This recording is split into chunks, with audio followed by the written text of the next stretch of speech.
But also even today, we're talking about, Red Bull, the car is like so dominant and this and that and whatever. Perez finished 5 seconds ahead of Leclerc. Yeah.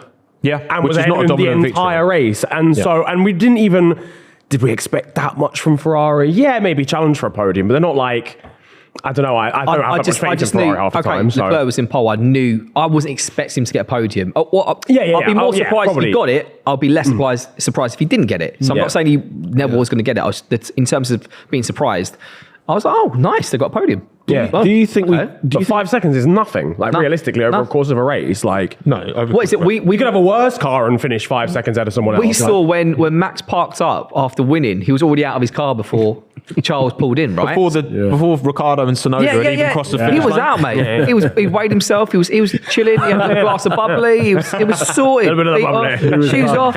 It all depends on this as well, though. What is the best Checo we've seen since he's been at Red Bull, and where do you rank him in the top, say, 6 drivers on the grid, or top 10 even? If we have to go. I mean, the first 5 of the year, he was really good. Yeah, he was. Yeah. He was more than 20. Again, 4 or 5 races, more than 20 seconds clear of the rest, which is a dominant victory. Like victory relative to the next non-Red Bull. It's actually fallen apart since Miami. So. And that Miami must have stung. It just must have scarred. It's mental with him because you've got whether it's a podcast like this, whether it's Twitter or X or whatever it's called, or just live chat saying his job's on the line, mate, it's mental. It's all in his head. And can he come back from this? I don't know, man. I don't see him at Red Bull. So someone said at the start of the stream, was it you who said end of next season he's gone? Or start of it was you. I would still, if I had to put money on it today, I'd put Ricciardo to replace Perez Really? at the end of this year. Especially when Yuki... How many places? Was he 8 places in front of him? Oh, yeah, Yuki had the better race, but Ricciardo's had 2 races in that Alpha. I just feel in terms of... Ricciardo did the better job last week. So but I just feel in terms of longevity, Yuki would be perfect. Or Lando for that Red Bull seat. That's what I mean. We just said, this is not helping Checo's head at all, because we're now said about who's going to take his seat, not if someone's going to take his seat, who is going to take his seat. I think Yuki's taken too long to. Right now, I think he's at a good level where he could step into that Red Bull and do a good second driver job, fairly close to Checo, maybe, right? Yeah. No more than that. It's taken him, he got slapped by Gasly first year. Look, I'm a big Tsunoda fan, right? But at the end of the day, I think he's if there's an option like Lando, that could present themselves, you've got to go Lando. And I think Ricciardo's the only teammate who's maybe science at the early days at Toro Rosso, but Ricciardo, even then, Verstappen definitely had the legs on science in those early days.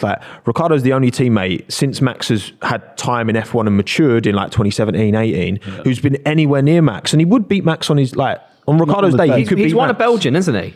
Ricardo has won at Belgium. 2018, 19? Yeah, I can't remember what year it was. He has won at Belgium, yeah. And Monaco, when he, 2 years in a row where he should have won that first year and then Hamilton got the win. And the second year he done it, slapped it.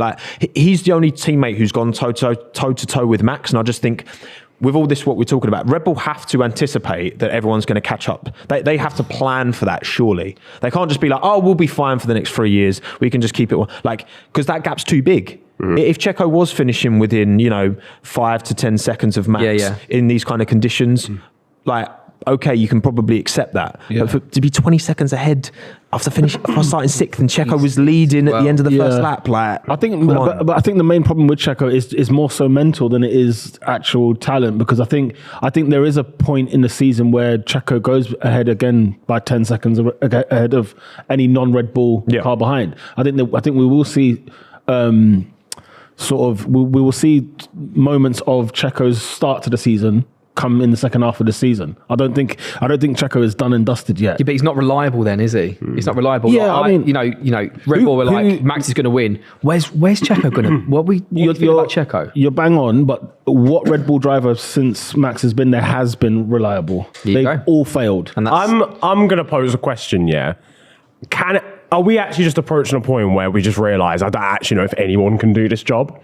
Because when I looked at Sergio Perez, right, when he was at Force India, when at Racing Point, whatever, he was always that guy where I was like, okay, if there's something crazy happens in this race, I know I can rely on him to pull something out of the bag. Even if something crazy doesn't happen, I know he'll finish 7th, 6th, get in the point. 5th, points, consistent, We're not even seeing that from him this season.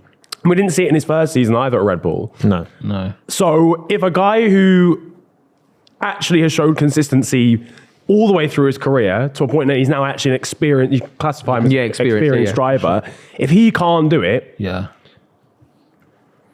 Would you? I don't know how many people can Would you consider? do it. Would you consider him an older driver? There's just a lot of young drivers He's in the grid right Is now. that what it is? Because there's a lot of young, and he's on the. Is he 30 yet? Checo's 32. 32. Okay, right. I think he's the same. Him and Ricciardo and Bottas are all about the same age. Yeah. So, right. That makes me feel so shit as well. Do you know what I mean? Here's me working on radio 2-3 days a week, and these boys are just like same age, 18 million in the bank. Should have done karting, mum. It's bad, isn't it? Well, why not? Right. So Verstappen is gonna, like we've talked about this before. This period that he's in his career will be looked at as one of the greatest to ever do it. This is going to happen, right? He's already on that trajectory. You've got Albon, Gasly, and Checo, all great F1 drivers who, in time, will fall into the memory bank of drivers who were good in F1 and had their odd days and had their odd podiums, and they were good, and Checo's got a few wins, right? And there's plenty of drivers. You look through the history of F1, there's so many drivers who tick those boxes, won a few races, your Trullys, your Webbers, your Fisichella's, all these, right? Good names. But like, great, He did them well. That's good. But then there's that top tier, there's the Schumachers, the prime Vettels, the Hamiltons. These are the ones that would never consider right? any other racing league than F1. It's like, the ones you just named before that. Oh, I can do Formula E. I can do Indy. These boys would never consider it because they're in a different league. Yeah, and there's the thing. There's that gap, that discrepancy.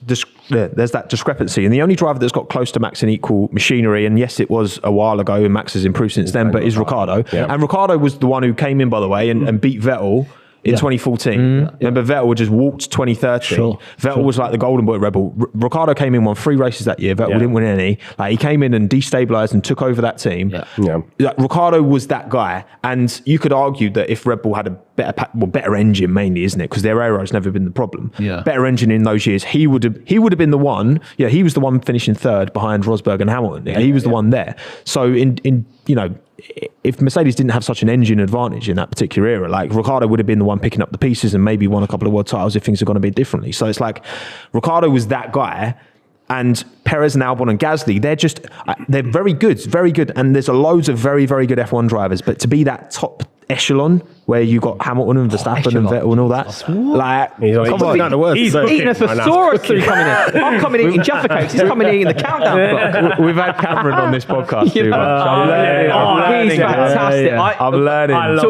you got to get him back because we will. He'll be like, I'm discombobulated by what I've just seen. I cannot begin to fathom the experience. Oh, mate, he's we love brilliant. You, Cam. Get him in countdown corner. That'd be brilliant. Even Susie then, be wicked.